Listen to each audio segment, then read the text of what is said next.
Dois elétrons. Eles interagem. Depois você os separa. Um fica aqui. O outro vai para o outro lado do universo. Agora você mede o spin do elétron que está com você.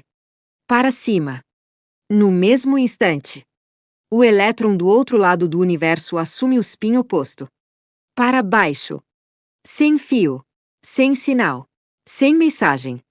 Mais rápido que a luz. Instantaneamente. Einstein chamou isso de ação fantasmagórica à distância. E passou os últimos anos da sua vida tentando provar que era impossível. A natureza discordou. E em 2022, o Prêmio Nobel de Física foi entregue aos cientistas que provaram que Einstein estava errado. Bem-vindo ao Latice Brasil. Para entender o que está em jogo aqui, precisamos voltar ao início. Em 1935, Albert Einstein era o cientista mais famoso do mundo. Sua teoria da relatividade havia redefinido nossa compreensão do espaço e do tempo. E ele estava profundamente desconfortável com a mecânica quântica. Não porque fosse errada nos cálculos, mas porque implicava algo que ele considerava absurdo: que o universo era incompleto. Que partículas não tinham estados definidos até serem observadas. Que a realidade dependia do observador. Einstein não aceitava isso. Ele acreditava em algo chamado realismo local. Duas ideias juntas. Realismo: as coisas têm propriedades definidas, sejam observadas ou não. Local: o que acontece aqui não pode afetar instantaneamente o que acontece lá. Se não houver uma conexão que viaje no máximo na velocidade da luz. Em 1935, Einstein, junto com dois colegas, Boris Podolsky e Nathan Rosen, publicou um artigo que ficou conhecido como paradoxo EPR. A ideia era mostrar que a mecânica quântica estava incompleta. O argumento era elegante. Se duas partículas se entrelaçam e depois são separadas, e você mede uma delas, instantaneamente você sabe o estado da outra. Sem ter tocado nela. Sem ter enviado nenhum sinal. Einstein dizia: isso não pode ser comunicação real. Deve haver variáveis ocultas. Informações que as partículas já carregam desde o início. Como cartas de um baralho embaralhado. Você não sabe qual está em cada mão.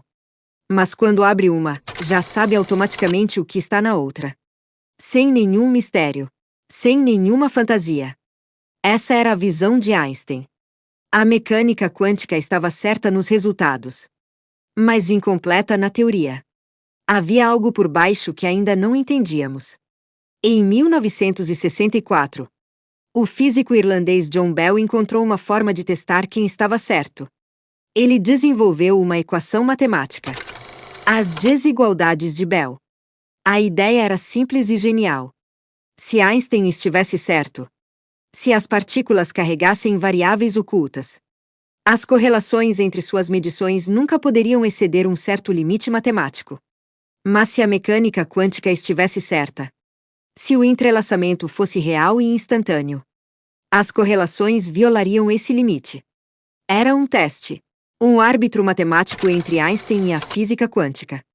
Bell transformou um debate filosófico em ciência. Em 1972, John Clauser realizou o primeiro teste experimental das desigualdades de Bell. Os resultados começavam a sugerir que Einstein estava errado. Mas havia brechas no experimento.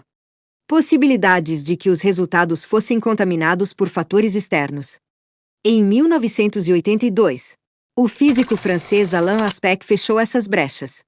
Em Paris, ele e sua equipe realizaram experimentos com pares de fótons entrelaçados, usando um dispositivo que alternava aleatoriamente as configurações de medição, para garantir que nenhuma informação pudesse trafegar entre as partículas antes da medição. O resultado foi definitivo. As correlações violaram as desigualdades de Bell, em perfeito acordo com as previsões da mecânica quântica, e em total contradição com o realismo local de Einstein. As partículas entrelaçadas se influenciavam instantaneamente, independente da distância. A ação fantasmagórica à distância era real. E o universo continuou provando isso, em escalas cada vez maiores. Em 2017, Cientistas chineses usaram o satélite Messius para estabelecer entrelaçamento quântico entre partículas separadas por mais de 1.200 quilômetros. Terra e satélite. O mesmo fenômeno. A mesma instantaneidade. Em 2018, 12 equipes de físicos em 10 países, com mais de 100 mil voluntários ao redor do mundo, gerando aleatoriamente na net 7 milhões de bits de dados, realizaram o maior teste de Bell já feito na história. O resultado foi o mesmo. Violação das desigualdades de Bell. Realismo local, impossível. O universo é não local. Em 2022, o Prêmio Nobel de Física foi concedido a 3 cientistas: John Clauser, Alain Aspect, Anton Zeilinger, por demonstrar experimentalmente que o entrelaçamento quântico é real. Pela primeira vez na história, o maior prêmio científico do mundo foi entregue a pessoas que provaram que a realidade não funciona como Einstein acreditava, e que o universo é muito mais estranho do que qualquer um imaginou. A Academia Real Sueca disse que o trabalho deles revela que o universo não pode ser descrito pelo modelo discreto da física newtoniana, mas por um modelo onde partículas semelhantes a ondas afetam umas às outras instantaneamente através de enormes distâncias. Mas o que isso significa? O que implica que 2 partículas separadas por bilhões de quilômetros se influenciam instantaneamente? Há 2 cenários possíveis, e ambos são igualmente perturbadores. O primeiro: nossa observação do mundo realmente o muda. O ato de medir uma partícula colapsa sua função de onda e instantaneamente determina o estado do seu par entrelaçado. O observador não é um espectador passivo. Ele é participante ativo da realidade. O segundo: as partículas estão se comunicando de uma forma que não conseguimos ver, através de um canal que está além do espaço-tempo conhecido, através de algo mais fundamental, mais profundo. É aqui que a física encontra o que investigamos nos episódios anteriores. David Bohm, o físico que propôs a ordem implicada, dizia que as partículas entrelaçadas não estão realmente separadas. Elas estão dobradas no mesmo campo fundamental. O que parece distância no espaço é uma ilusão da ordem explicada. Na ordem implicada, na lattice, as partículas nunca se separaram. O entrelaçamento quântico não é comunicação instantânea. É um reflexo da unidade que sempre existiu. E se partículas subatômicas compartilham esse campo sem restrições de espaço ou tempo? Por que a consciência não poderia fazer o mesmo?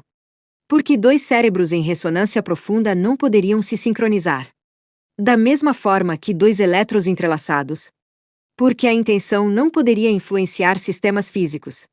Se o observador já demonstrou ser parte do sistema quântico, essas não são perguntas místicas. São as consequências lógicas do que a física experimental provou. Há algo que precisa ser dito com honestidade. O entrelaçamento quântico não transmite informação clássica mais rápido que a luz. As correlações só fazem sentido quando os resultados de 2 experimentos são comparados. E essa comparação ainda precisa de comunicação convencional. Isso significa que não podemos usar o entrelaçamento para enviar mensagens instantâneas. Pelo menos, com o que entendemos hoje. Mas o que o entrelaçamento prova é algo mais profundo do que a transmissão de mensagens. Ele prova que o universo é não local. Que a separação entre objetos distantes é, em algum nível fundamental, uma ilusão. Que existe uma conexão mais profunda, abaixo do espaço e do tempo, que mantém tudo entrelaçado, desde o Big Bang. Pense nisso. Todas as partículas do universo vieram do mesmo ponto. No início de tudo, estavam em contato, entrelaçadas. E segundo a física quântica, esse entrelaçamento nunca desaparece completamente. Ele pode se tornar frágil. Pode se dissipar em ambientes com perturbações. Mas a conexão fundamental permanece. O universo inteiro pode ser uma rede de entrelaçamentos que remonta ao primeiro instante da existência. Uma lattice. Cada parte conectada a cada outra parte. A física quântica está nos dizendo que o universo Não é feito de objetos separados interagindo por forças. É feito de relações. De conexões. De um campo que tudo permeia e do qual tudo emerge. Uma ordem implicada. Uma latice. No próximo episódio do Latice Brasil, vamos investigar o problema difícil da consciência. E por que os maiores filósofos e neurocientistas do mundo ainda não conseguem responder à pergunta mais simples de todas. Por que existe experiência subjetiva? Porque há algo que é ser você. E inscreva-se no canal. Ative o sino. A Latice conecta tudo, inclusive você.